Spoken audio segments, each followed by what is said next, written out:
안녕하세요 여러분, 두리쌤입니다. 본 채널은 R을 활용한 데이터 분석에 대하여 다루고 있습니다.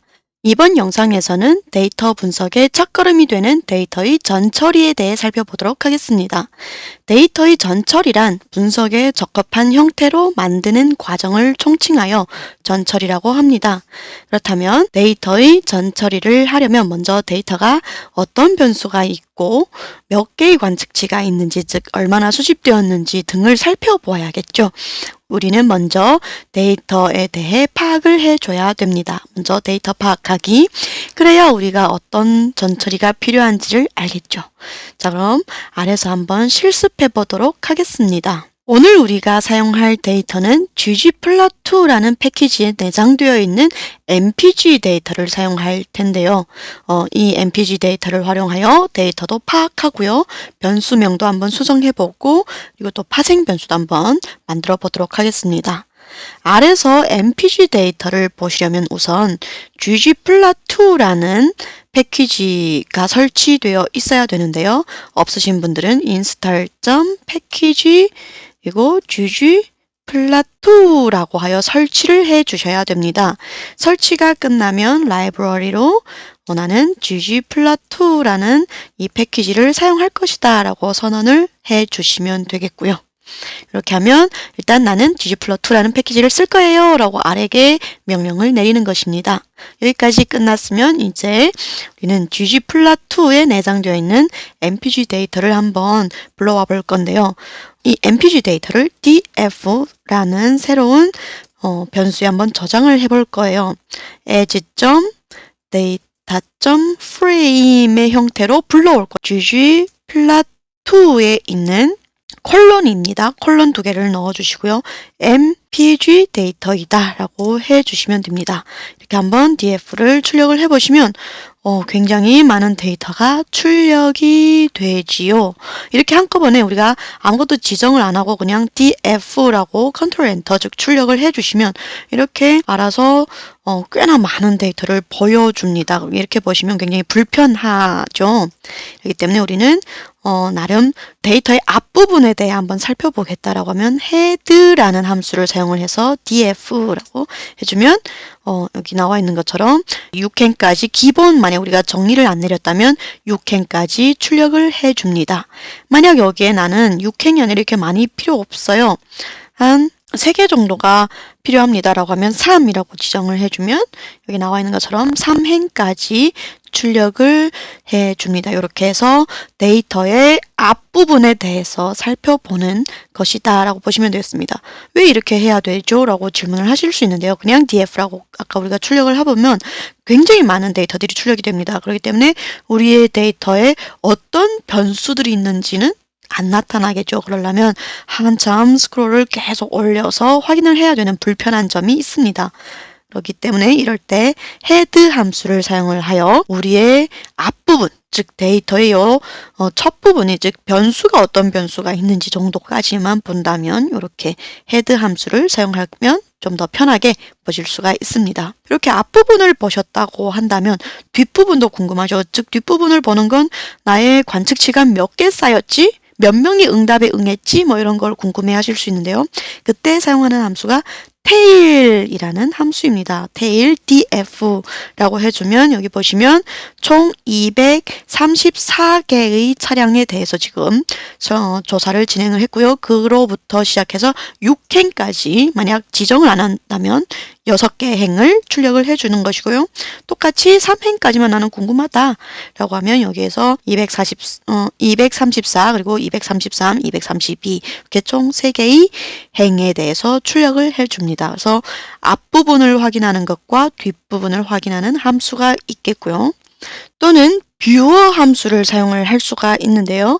이 뷰어 함수를 사용하면 데이터를 뷰어 창에서 확인을 할 수가 있습니다. 그래서 v는 대문자고요. 뷰어 df라고 해주시면 이렇게 데이터의 원본 형태를 한번 보실 수가 있습니다. 그래서 데이터가 얼마나 어떻게 생겼고 어떤 변수가 있는지를 뷰어 창에서 이렇게 새로운 우리의 스크립트 창이 아닌 새로운 뷰어 창에서 확인을 할 수 있는 방법까지 한번 살펴보았습니다. 여기까지는 그냥 대충 우리의 데이터가 몇 개 있고 어떤 변수가 있는지까지만 살펴보았다면 dim 함수를 사용을 하여 우리의 관측치가 몇 개이고 그리고 우리의 변수가 몇 개인지를 파악을 하실 수가 있는데요. 여기 243은 우리의 관측치 즉 행의 개수라고 보시면 되겠고요. 뒤에 있는 요 원소는 열의 개수 즉 11개의 변수에 대해서 살펴보았다라는 걸 보실 수가 있겠습니다. 이게 데이터의 속성이라고 보시면 되고요. 또는 structure 함수를 사용을 하여 데이터의 속성에 대해서 보실 수도 있고요. 데이터 프레임의 형태로는 df를 불러왔고요. 총 243개의 행과 11개의 변수, 열을 갖고 있다라는 걸 볼 수 있고요. 그 다음 그 11개의 열이 각각 무엇인지 변수명이 나와 있습니다. manufacturer, 모델, 그리고 배기량, 연도, 실린더의 수, 뭐 이런 것들이 쭉 나와 있죠. 이렇게 차량에 관련된 데이터이기 때문에. 그리고 여기에 보시면 이 manufacturer라는 이 변수는 속성이 나와 있습니다. 얘가 어떤 데이터형을 갖고 있는지 얘는 이게 캐릭터형 즉 문자형이다 라고 나와 있고요. 모델도 아우디 차량의 A4 BMW면 7 시리즈, 5 시리즈 이렇게 나와 있겠죠. 이것도 캐릭터형이고요. 배기량은 num이라고 되어 있는데요. 이거는 뉴메릭형, 즉 실수형이다 라고 보실 수가 있겠습니다. 그렇기 때문에 소수점으로 나타나게 되고요. 실린더의 수라는 것이 있는데요. 이건 int라고 되어 있습니다. 이건 인티저의 약자이고요. 정수형의 데이터이다 라는 걸 보실 수가 있겠습니다. 그래서 문자, 캐릭터형, 뉴메릭형은 실수형, int형은 정수형으로 이렇게 나타낼 수 있는 structure 함수까지 살펴보았고요. 그 외에 간단한 우리는 요약 통계량이 궁금하실 수도 있습니다. 그러면 summary df라고 해주시면 우리가 갖고 있는 모든 이 변수에 대해서 간단하게 요약 통계량을 나타내 주는데 문제는 여기에 나와 있는 manufacturer, 모델 이런 변수는 캐릭터형이에요. 문자형이기 때문에 얘는 계산이 안 됩니다. 그렇기 때문에 총 길이는 얼마, 총 몇 개의 관측치가 있다라는 정도, 그리고 얘는 캐릭터형이다 라고 얘기를 해주는 걸로 끝났지만 여기 나와 있는 우리의 배기량, 그리고 연도수, 실린더, 여기 CTY는 도심 연비고요. HWY는 고속도로 연비고요. 우리의 수치형 데이터에 대해서는 총 6가지 통계량을 나타내 줍니다. 여기 보시는 바와 같이 mean은 최소값이고요. first quintile이라고 되어 있는데요. 얘는 1, 4분위수, 25%일 위치고요. median은 중앙값, mean은 평균값. third quintile은 제3, 4분위수고요. 최대값, 맥시멈값. 까지 이렇게 해서 총 6가지 통계량을 제시하고 있습니다. 그래서 수치형 데이터는 이렇게 6가지 통계량을 주고 그 외의 캐릭터형은 총 몇 개의 관측치가 있는지 정도까지, 그리고 나는 지금 계산을 할 수 없는 캐릭터형이야 라는 것까지만 보여준다. 이렇게 해서 요약 통계량을 나타내 주는 것까지 살펴볼 수가 있겠습니다. 여기까지는 데이터를 파악을 했고요. 이제부터는 우리가 필요한 변수에 대해서 변수명을 바꿀 수가 있습니다. 즉, 좀 전에 우리가 이 데이터에서 살펴보았듯이 CTY, 도심 연비, 그리고 HWY, 고속도로 연비. 근데 솔직히 CTY, HWY라고 하면 보통은 잘 모릅니다. 그렇기 때문에 어제 구글링을 통해서 CTY가 뭐지? HWY가 뭐지? 라고 질문을 해서 이게 그 뜻이구나 라고 보실 수가 있겠죠. 너무 약자를 쓰는 건 좋지만 솔직히 사용하는 입장에서는 이게 뭔지 잘 몰라요. 그럼 구글링이라는 걸 또 해야 되기 때문에 불편합니다. 좀 더 직관적으로 도심 연비면 City Fuel Efficiency, 그리고 고속도로 연비면 Highway Fuel Efficiency라고 한번 조금 직관적으로 변수명을 바꿔보도록 할게요. 그러면 df 1이라는 새로운 변수의 이름이 바뀐 걸 넣어 볼 거예요. ray name이라는 함수를 사용할 거고요. ray name의 대상은 누구냐면 처음 우리가 df라고 정의했던 여기에서 대상입니다. 전체 데이터의 대상이 있고요.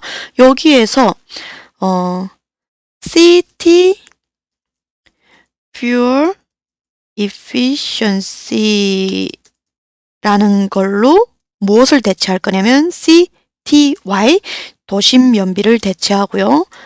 Highway Fuel Efficiency라는 변수명으로 HWY를 한번 대체해 볼 거예요. 그런데 문제는 이 RayName이라는 함수는 새로운 패키지가 필요합니다. DPLYR이라는 요런 데이터 전처리를 해주는 패키지고요. 만약 여러분들의 컴퓨터에 없으시다면 새로 설치해 주시면 되겠고 DPLYR이라고 해주시면 되겠습니다. 그리고 우리의 RayName을 한번 해보시면 df1이라고 해주시면 또 굉장히 길어요. 그렇기 때문에 아까 위에서 배운 head 함수를 사용을 하여 출력을 해보도록 할게요. 그러면 여기에 보시면 원래는 CTY라고 되어 있는 부분에 City Fuel Efficiency라고 고속도로 얘는 도심 연비야 라고 나와 있고요. HWY라고 되어 있는 곳에는 Highway Fuel Efficiency라고 이름이 바뀌어 있습니다. 그래서 RayName이라는 함수를 사용하였고요. 이 RayName이라는 함수는 DPLYR이라는 데이터 전처리를 해주는 패키지에 소속되어 있는 함수다라고 보시면 되겠습니다. 그래서 새로 설치하고 라이브러리로 나는 이 패키지를 사용하겠다라고 선언을 하고 사용을 해주시면 이름을 바꾸실 RayName이라는 함수를 사용하여 이름을 바꾸실 수 있습니다. 그런데 솔직히 CTY, HWY라는 이 변수명이 좀 더 좋지 않습니까? 짧잖아요. 약자니까 좀 더 짧고 쓰기 좋잖아요 라고 하실 수 있는데요. 네, 물론 그랬을 수 있습니다. 하지만 이 한 가지 데이터만 계속 사용하는 것이 아니고 이런 데이터를 썼다가 또 이쪽 데이터를 쓰고 이런 경우가 주로 많겠죠. 그러면 물론 제가 기억력이 굉장히 좋아서 모든 변수 코딩을 하면서 제가 만들어 놓은 모든 이런 변수를 다 기억을 하고 있으면 좋겠지만 저는 그렇게 기억력이 좋지가 않더라고요. 제가 약자로 해놓은 걸 제가 기억을 못해요. 그러면 코드를 한참 더 들여다보고 이게 무슨 뜻이었지? 라고 좀 한참 고민하는 시간을 갖게 되더라고요. 그래서 이럴 때 주로 좀 약간 중요하고 그러면 저는 솔직히 조금은 길더라도 직관적으로 변수명을 지정을 해서 사용하는 것이 추후에 다시 이 코드를 보았을 때 이 변수가 뭐였지? 라는 고민하는 시간을 안 가질 수 있는 그런 방법이더라고요. 그래서 저는 조금은 길더라도 직관적이게 하는 것이 좋습니다. 이건 여러분들의 선택에 맡기겠지만 어쨌든 이렇게 내가 마음에 안 드는 내 입맛에 맞지 않는 이런 변수명들은 이렇게 RayName이라는 함수를 통하여 이름을 바꾸실 수도 있다라는 걸 제안을 드릴 수가 있겠습니다. 자, 우리가 데이터 변수명도 바꿨다면 이제 파생 변수를 한번 만들어 볼 건데요. 파생 변수 만들기란 무슨 말이냐? 실은 우리가 지금 보시는 이 자동차 데이터를 원본 데이터를 보면요. 도심 연비와 고속도로 연비를 따로 구분하여 살펴보았습니다. 저는 솔직히 차량에 대해 잘 모르기 때문에 도심 연비, 고속도로 연비 그게 중요한가? 싶더라고요. 차라리 그냥 통합 연비 아니면 평균 연비로 보여주는 게 저와 같은 차알못에 대해서는 좀 더 이게 연비가 더 좋은 차량이에요 라고 하면 좀 더 이해하기가 편하더라고요. 그런데 문제는 우리의 DF를 한번 살펴보면요. 여기에는 manufacturer, 모델, 배기량 이런 등등이 있지만 심지어 도심 연비, 고속도로 연비는 있지만 평균 연비 내지는 통합 연비 이런 연비에 대한 내용은 없어요. 이런 상황에 내가 필요한 어떠한 변수가 필요한데 그게 없다면 여기에서 제가 도심 연비와 고속도로 연비라는 걸 가지고 새로운 어떠한 변수를 만들고 싶어요. 이럴 때 우리는 파생 변수 만들기라고 보시면 되겠습니다. 그래서 파생 변수를 한번 통합 연비라는 걸로 한번 아니면 평균 연비라는 걸 한번 만들어 볼게요. Total Fuel Efficiency라고 하고요. 도심 연비와 고속도로 연비의 평균 값으로 한번 즉 평균 연비를 한번 넣어 볼게요. 원본 데이터에 한번 넣어 보겠습니다. Total Fuel 이름은 좀 길지만 직관적이게 Efficiency라고 하고요. 여기에서 우리는 CTY라는 즉 도심 연비와 HWY라는 고속도로 연비의 평균 값을 한번 넣어 볼게요. 그러면 head df라고 해 보시면 원래는 클래스까지밖에 없었는데 마지막에 Total Fuel Efficiency라는 새로운 변수가 하나 더 생겼죠. 요걸 우리는 파생 변수 만들기라고 보시면 되겠습니다. 자, 오늘 내용은 여기까지입니다. 데이터의 전처리가 이 정도까지라는 것은 아니고요. 네, 이 영상의 시청 시간이 너무 길어지면 지루하실 수 있으니 다음 영상에서 마저 데이터의 전처리에 대해 말씀을 드리도록 하겠습니다. 네, 오늘도 영상 시청해 주셔서 감사드리며 도움이 되셨다면 좋아요와 구독 부탁드리겠습니다. 감사합니다.